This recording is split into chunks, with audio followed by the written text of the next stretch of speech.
Thank you so much for coming. So thank you for the kind introduction, and thank you for the organisers allowing me the opportunity to present today.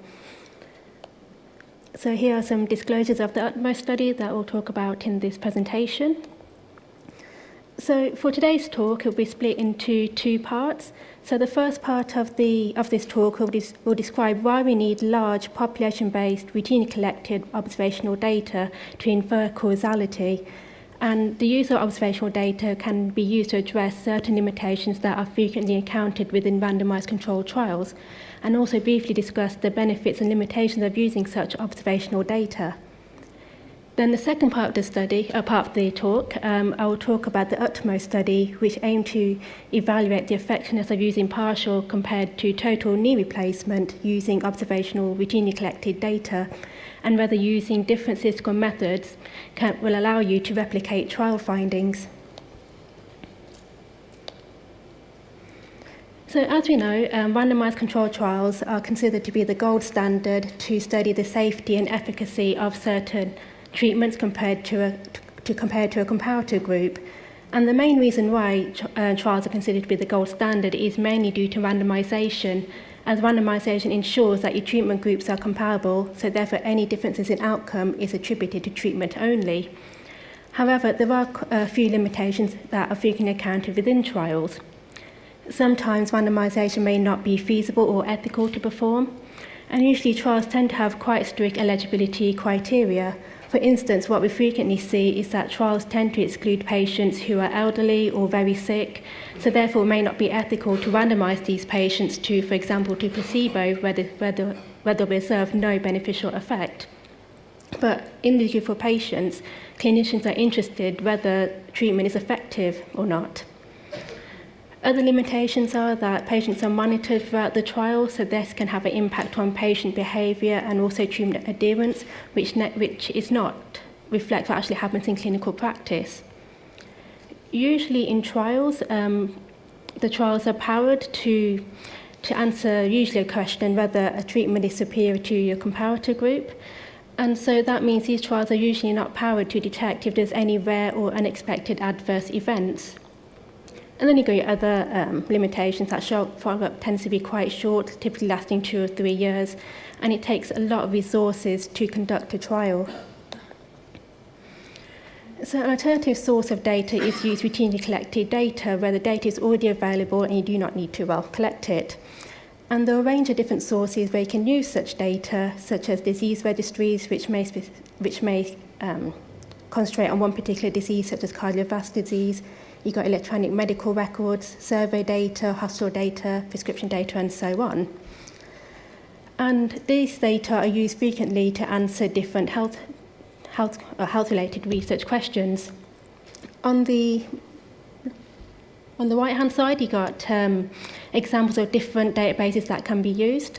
So, for example, in Pharmaco and medical records data, this data contains detailed information on prescription data, so what is the medication that's been given to the patient, what's the dosage and how long they should take it for.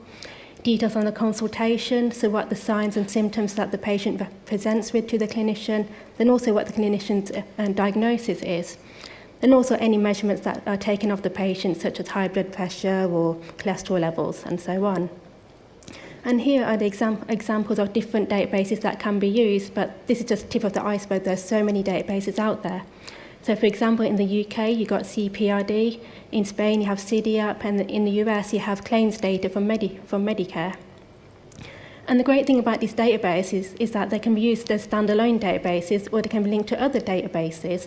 So, for example, CPRD can be linked to hospital data. So in addition to having primary care medical records, you also have data from secondary care, so what the procedures and diagnoses were found.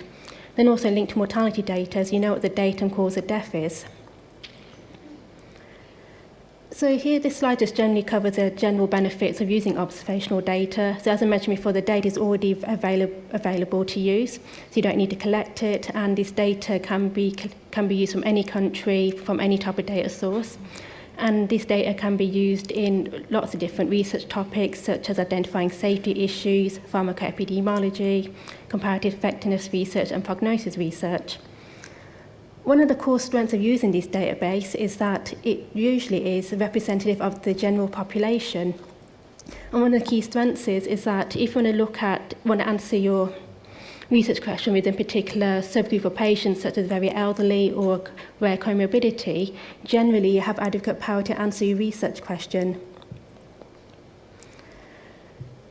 So an example of how real-world data can be used in practice, an excellent example is the Covid19 vaccinations. Randomised controlled trials have been crucial to demonstrate the efficacy of these different Covid-19 vaccines to prevent COVID.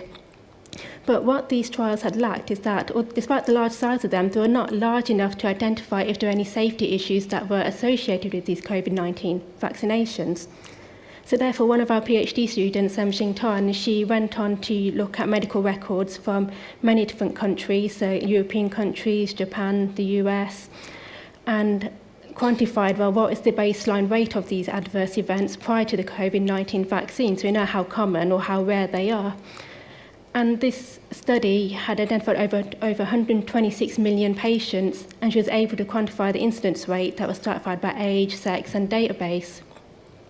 And then after this study, she then went on to look at the association between COVID-19 vaccines and certain adverse events. And again, she looked at electronic medical records data from the UK and Spain, and again identified over 8 million patients to answer this question. So really, although randomized controlled trials and real-world data have those pros and cons, really they complement each other to answer certain questions. So I described the benefits of using observational data, but there are a few limitations. So when you want to infer causality, the biggest disadvantage is lack of randomization. And when there is lack of randomization, your treatment groups of interest are no longer comparable. And often what we see is that those people who are given treatment compared to those who are not given treatment, they tend to have worse health and also tend to have worse prognosis. So it looks like treatment is detrimental, which is not correct. So ideally, if you want to infer causality using observational data, we want to mimic a randomized controlled trial, where we'd first want to separate your study design and first make sure that your treatment groups are comparable. And only then, once that has been achieved, you moved on to the second stage of analysis, where you estimate the effect of treatment on outcome. So here I'll just go through an example of how one can mimic a randomized controlled trial using observational data. So just briefly, the TOPCAT trial is a multi-centre pragmatic trial that aimed to evaluate the clinical and cost effectiveness of having a partial knee replacement compared to total knee replacement in people with knee osteoarthritis. And this study recruited around 500 patients and from 27 orthopaedic UK centres. Then the utmost study was based on using observational data, and it aimed to replicate the trial findings from TOPCAT. And this study was split into two stages. The first stage was to assess a range of French score methods to try and attempt to replicate findings from TOPCAT, and we considered the findings from TOPCAT to be the gold standard. Then the second stage of the analysis aimed to address one of the limitations of TOPCAT. So although the TOPCAT trial was a pragmatic trial, it did exclude a lot of patients who had lots of comorbidities or had severe systemic disease. So therefore, the second stage of this analysis aimed to evaluate the safety and clinical aspects of partial knee replacement in these patients. So 3 real-world data sources were used for this study. We used data from the UK National Joint Registry, which contains information on all joint replacements conducted in the UK. So all joint replacements between 2009 and 2016 were identified. And using this information, we were able to see which patients had a total knee replacement and those who had a partial knee replacement. And then a range of secondary and safety outcomes were identified. This database was then linked to another database containing hospital information, and a range of patient covariates were identified. Then a third database was also linked to these data sources called the patient-reported outcome measures, and here is where the primary outcome was measured, which was the Oxford knee score, which was measured just prior to knee replacement, and then was measured again 6 to 12 months afterwards. So as I mentioned earlier, the first stage to mimic a randomised control trial is to create your comparable treatment groups. And in order to achieve this, Prentice score analysis was conducted. Now, Prentice score is just simply the probability of being given a partial knee replacement conditional on all your patient covariates. So we had around 18 patient covariates, and all this information was collapsed into a single score.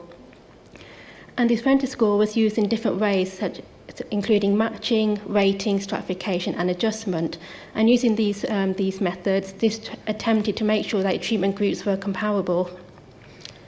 Then once the treatment groups were comparable, the effect of partial knee replacement was evaluated on the Oxford knee score using linear regression model. Once we attained the results from linear regression, the last stage is to decide whether the results from the utmost study could replicate the findings from the TopCat study. And here we looked at 4 different measures to decide this. First, assess heterogeneity, whether the effect sizes from utmost and TopCat were similar. We looked at the effect size overlap based on the 95% confidence intervals. Looked at whether the statistical significance was in agreement between the 2 studies. Then also we looked at whether the effect sizes from the 2 studies was less than 4. So just moving on to the results, this table just shows the baseline characteristics of these patients between those who had a total knee replacement and those who had a partial knee replacement. Over 125,000 patients had a total knee replacement compared to 1,000 patients who had a partial knee replacement. And as you can see from this table, there are differences between the 2 treatment groups. Those who had a total knee replacement, there was a high percentage of females, and the average age was, these patients tended to be older. And there was also a higher prevalence of a range of comorbidities within this group. Also, you can see at the very last line in the table that in those with patients who had total knee replacement, their preoperative Oxford knee score was lower than those patients who had a partial knee replacement, indicating the adverse knee pain and function. So one of the first stages is to assess whether the treatment groups are comparable. So if you look at the first graph here under Prentice score matching, on the y-axis you have your covariates, which is numbered from 1 to 23, and on the x-axis you have standardized mean difference. And the standardized mean difference is used to quantify whether the 2 treatment groups are comparable or not. So prior to matching, indicated by the blue circles, as the blue circles all above a predefined cutoff of 0.1, that indicates that your treatment groups are not comparable at all. However, after matching was performed, as indicated by the red dots, you can see the standardized mean difference is now much closer to 0, indicating that the 2 treatment groups are now comparable. And this finding was also repeated within Prentice score stratification. However, in Prentice score rating, you can see after rating was performed, there's one covariate indicated by the red diamond that is slightly above 0.1, which indicates that the 2 treatment groups are not 100% comparable. And I think for that red dot, that represented body mass index. So those patients who had a total knee replacement, the body mass index was slightly higher than those who had a partial knee replacement. So moving on to the primary outcome analysis, at the top line there you got the findings from TopCat, and the effect size was 1.92 with confidence interval ranging from 0.20 to 1.42. So this findings indicates that those patients who had a partial knee replacement had better knee pain and function than those who had total knee replacement. And ideally, we wanted to replicate that finding across the different Prentice score methods. Now, just ignoring the results in red, as you can see, across the different Prentice score methods, it had failed to replicate the findings from TopCat, because whilst the TopCat finding was statistically significant, all the other Prentice score methods were not statistically significant, finding no association between knee replacement and the Oxford pain score. The only result that nearly replicates the TopCat trial is Prentice stratification highlighted in red, which indicates that there is some small improvement in knee pain and function in those patients who had partial knee replacement. However, the confidence interval for that is not wholly enclosed within the confidence interval for TopCat. What was found, however, in the initial main analysis, is that the initial main analysis did not take into account surgeon experience. So in the TopCat trial, only experienced surgeons could be included for analysis, whereas that was not the case for the UTMOST study. So a sensitivity analysis was conducted restricting the analysis to patients who are operated by an experienced surgeon, so defined as those surgeons who performed a knee replacement, I think more than 10 times in the previous year.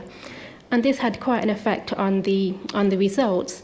So if you look in the green box at the bottom, for propensity score rating, originally no statistically significant finding was found, but once the sensitivity analysis was performed, we now find that the results now actually replicate the results from TopCat.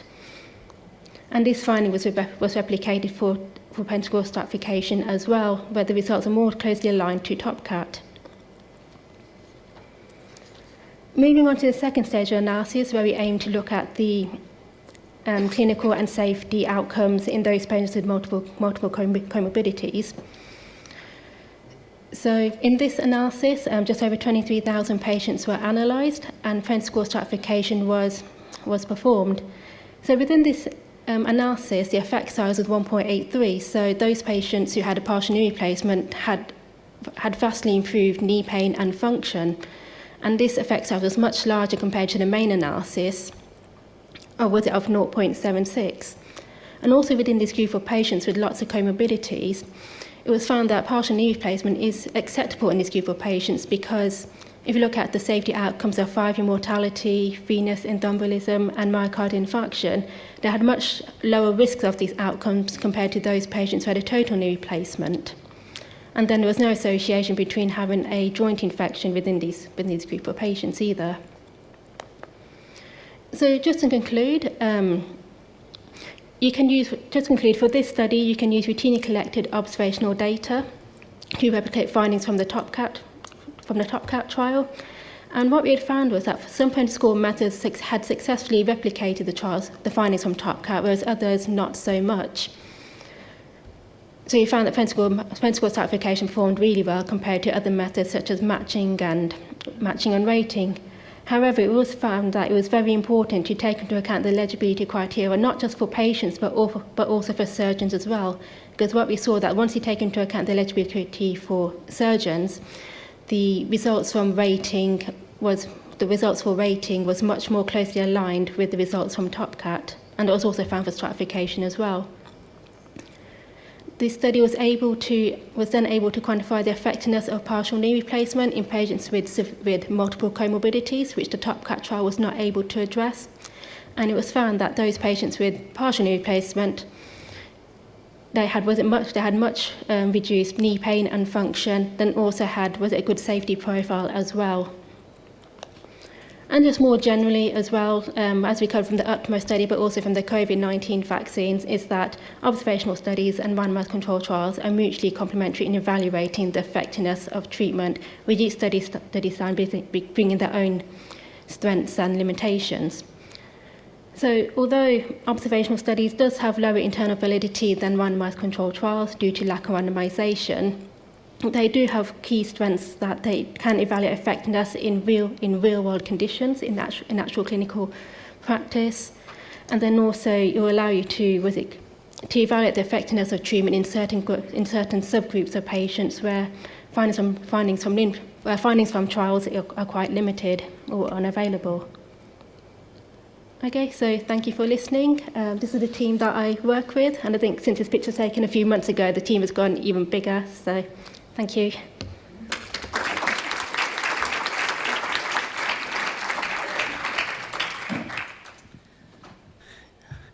Thank you so much, Trishna, and all the speakers. And I think we have time now for questions to the panel. Okay, there's a question there.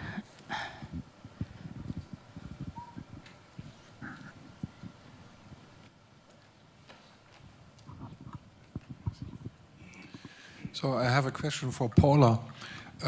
So you mentioned that you're looking in exploratory mode at circulating DNA in the blood, and you indicated that this seemed to be interesting. So could you maybe say a few words? What are you measuring, and what exactly does it predict, and help? Yes, thank you for your question. So at the moment, we are using the circulating DNA together with the breast MRI to predict lack of response in the first 6 weeks of treatment. That would lead to escalation of therapy, meaning the patient would skip the rest of that treatment in, let's say, block A and go straight into block B. Do not waste time, because the frequency of, we have published that the incidence of cell-free DNA persistent after 6 weeks of initiation of therapy correlates with the probability of PCR in that arm. So we do that, a composite, it's the MRI together with the cell-free DNA. Do you know where the cell-free DNA comes from? What do you mean? From which cells does it come from? Oh, it is presumably from the tumor cells. Yeah, but yeah, okay. But you don't know. I do not know which one of them. We need to collaborate and get that spatial, nice evaluation, because we have biopsies in these time points, so we can certainly do that.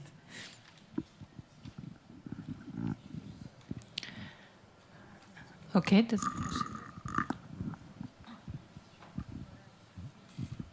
Yeah, thank you to the whole panel. It's been a really interesting session. I did want to ask a question about the real-world data analysis that was just presented. And I wonder what your comment is. I think you showed very nicely how one can control, using propensity score matching and real-world data to try to make samples comparable. And you do note the limitations of these different approaches and note that their RCTs are complementary to real-world data. But do you ever see, or can you learn from the analysis you did, or can we learn from your analysis, if there is any time one would feel comfortable only doing the observational data analysis, or do you always envision that RCTs will be required? Oh, that is a really good question. Thank you. I guess from experience, it feels that user observational studies have been filling a hole that randomized controlled trials have not been, just simply not available. So ideally, yes, you want randomized controlled trials to answer all clinical questions, but that's just not possible for whatever reason. So I think.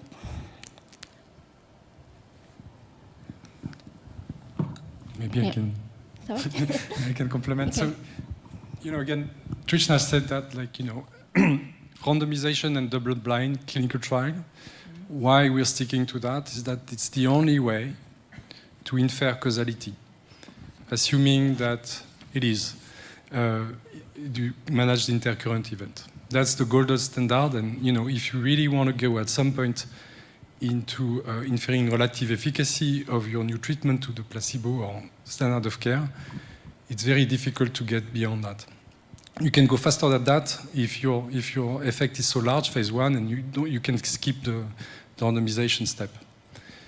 Now, you still need a clinical trial if you want to test your new agent. You cannot put that in the observational cohort. The real thing now is, do you need a control arm? Why having a control arm? So you will always need your treatment. And so the thinking is that, yeah, you can use external control. Whether they're from real-world data or historical clinical trial, there are many ways of dealing with that. And again, the platform trial or the umbrella, where you have different disease, you recruit a small number of standard of care and then you evaluate many treatments, allow you to do that because you can borrow from your different small control cohort to have a larger control arm. But you can use historical control from clinical trial. The real thing that's an active field of research that I'm sure you're working on is how comparable real-world data are to a control group coming from an historical clinical trial. And there, we try a lot, propensity and so on. And one thing that we still at least struggle with, at least internally, is the fact that there is some, placebo effect of being in a trial. So we constantly see, when we try to be as rigorous as we can, at least for now, so we have to account for that, that somehow observational cohort that really look like your control arm still perform a bit, not as good as the control arm in the trial.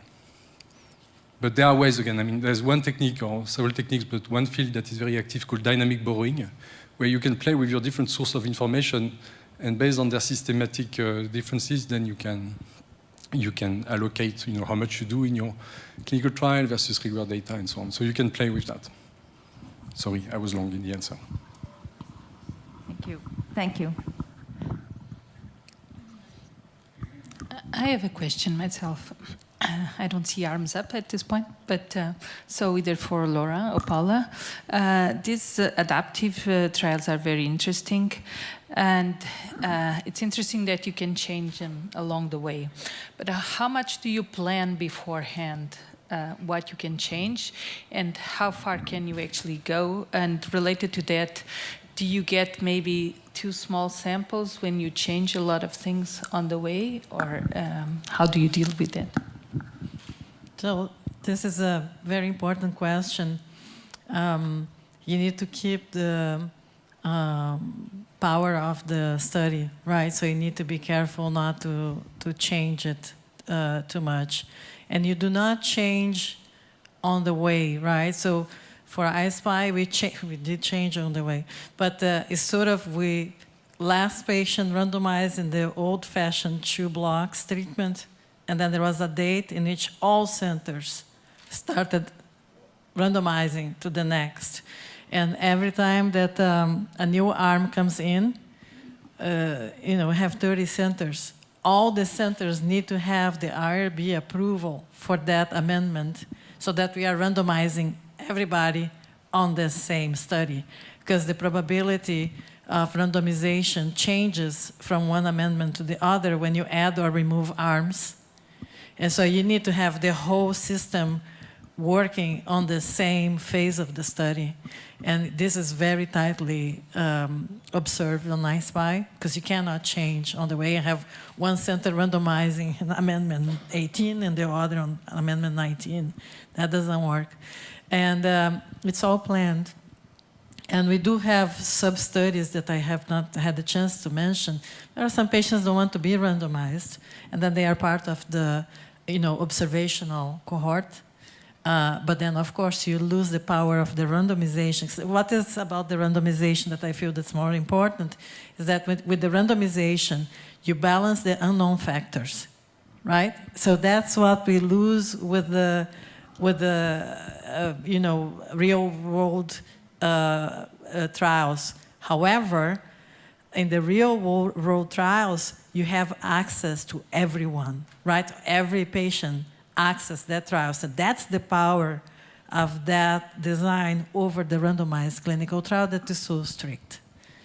That's my view. Okay. Can I add to that? So, yes, that's true. So when you use real-world data, you can take into account measured confounding variables, but you cannot take into account unmeasured confounding variables. Now, what I didn't mention in this study, the authors of that study did try to take into account unmeasured confounding variables using a method called instrumental variables. Now, using that technique, it comes with lots of strict assumptions. So although theoretically you can try and take into account unmeasured confounding, in practice it is very difficult to do because a lot of the assumptions often are not met. So that's it. Okay, there's a question over there, and then Hi, thank you very much. I was impressed by one of the last slides that was presented that account for the effect of the experience of the surgeon on the real-world data produced. So I was wondering a bit, what do you think that could really make a difference in between randomized clinical trials that are usually conducted in excellent center and real-world data that comes out of the whole healthcare system? So we're discussing a lot about the variability in patients that is much broader in real-world data, but there is also variability in how healthcare system perform if you go outside the excellence center that usually are the one where trials are conducted. So I was wondering, how can we deal and cope with this additional variability that has not much to do with the treatment or the patient, but with where this is administered? Yeah. Oh gosh, yeah. Thank you for that question. You're right that when you try and use real-world data, there'll be much more variability, see many more scenarios. I can't quite remember off the top of my head, but what the Utmost study tried to do, tried to use the same eligibility criteria as the Top Cut trial as much as possible, and then added the eligibility criteria for surgeons on top. And including the eligibility, including only experienced surgeons, as a sensitivity analysis in the Utmost study had showed, the exercises had changed a lot, and oh gosh, and it just shows a lot. It just shows a lot of the differences in effect size, and it's great. So it's good that when you do observational analyses, is to ensure that you have these different subgroup analyses, so you can pick out what is influencing the effect sizes the most. Yeah. So the flip side to the design of clinical trials is, the lawmaker. What are you going to do, right? So in a country like the US, you have each state with different regulations for the licensing. And for instance, if a patient has a esophageal carcinoma, you certainly do not want to be operated by a surgeon that does 2 esophagectomies per year, right? That's not a good idea. And there is very solid data showing that is really not a good idea. You want to be operated by a surgeon that does that weekly, daily, ideally. That's very different when you're talking about a cholecystectomy, much more common surgery and less complex. And so, but it is a concern. And if you are talking about a heterogeneous population of patients, for instance, multinational scenario, you may want to pay attention to that as well, because it's a potential factor, the skill of the facility. There's a question there,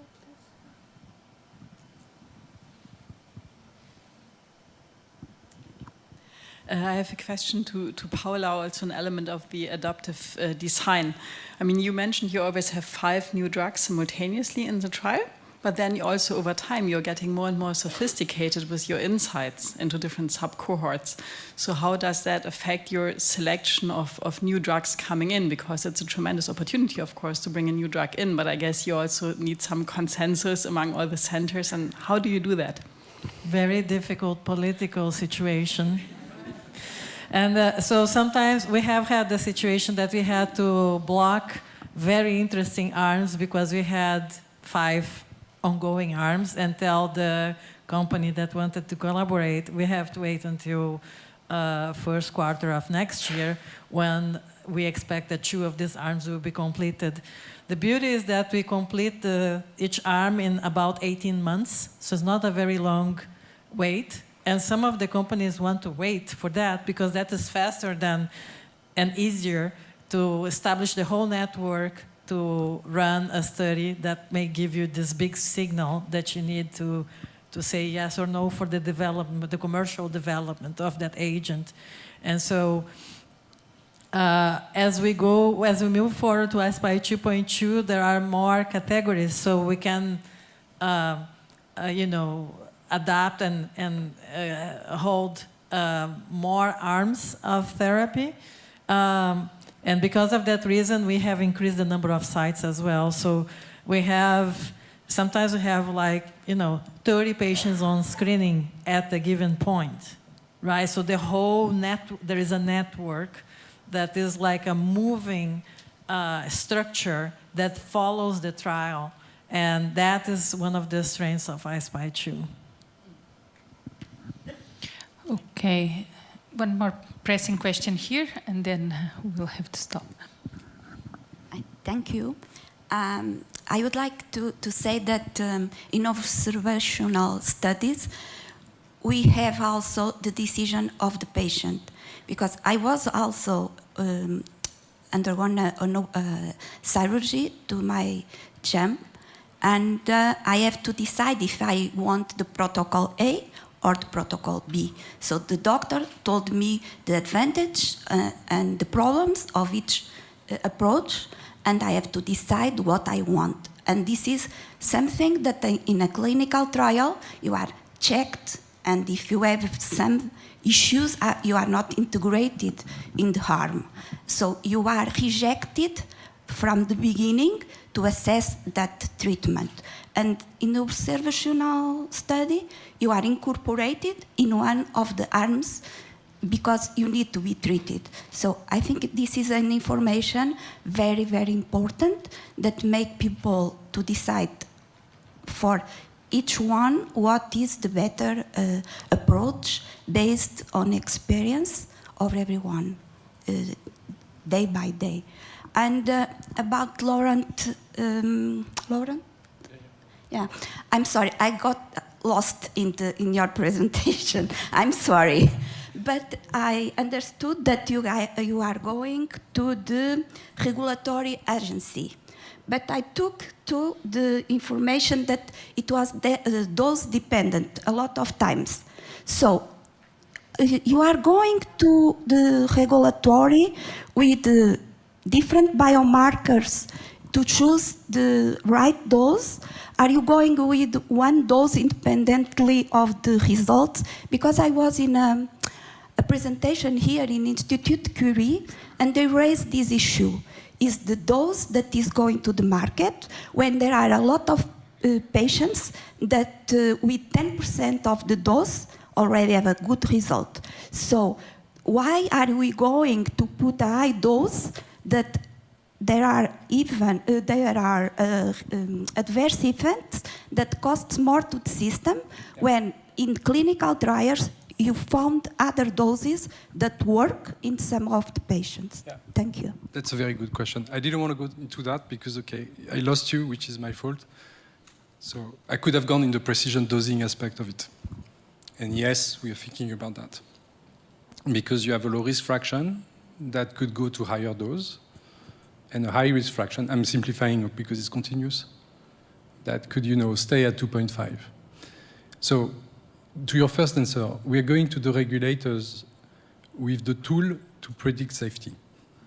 And that's based on where we are right now on the clinical development, which is this 2.5 milligram, so on a fixed dose. We use the full dose range to actually look at the performance of the algorithm. But every prediction you saw was under 2.5. Okay? So that's the first answer. Now, precision dosing, of course, that would be the next step of the precision medicine impact. Like try to design a trial up to where we could go, assuming that you're really benefiting much more for the drug in the low risk fraction with higher dose, which has to be shown. And by doing that, which is of course where we want to go, you're going into using clinical decision support tools and really precise about, okay, the drug is working on something, but then you can just play on both the risk benefit of your compound in order to get the best again. Yeah. So that wasn't feasible before. It was not a lack of willingness to me. It was a lack of supporting data. And you can argue as well, I guess we're going to talk about that, the reimbursement, the whole ecosystem of health economics that, could change. And if it does, then we will see more of this kind of precision dosing. Because pharmacogenetic and so on, we know about that. Like that would play a role. Okay, I think there's lunch now, so I want to really thank very much the speakers for this very interesting session, for their very interesting talks, and also the participants with the questions that also added up to how much we learned from this session.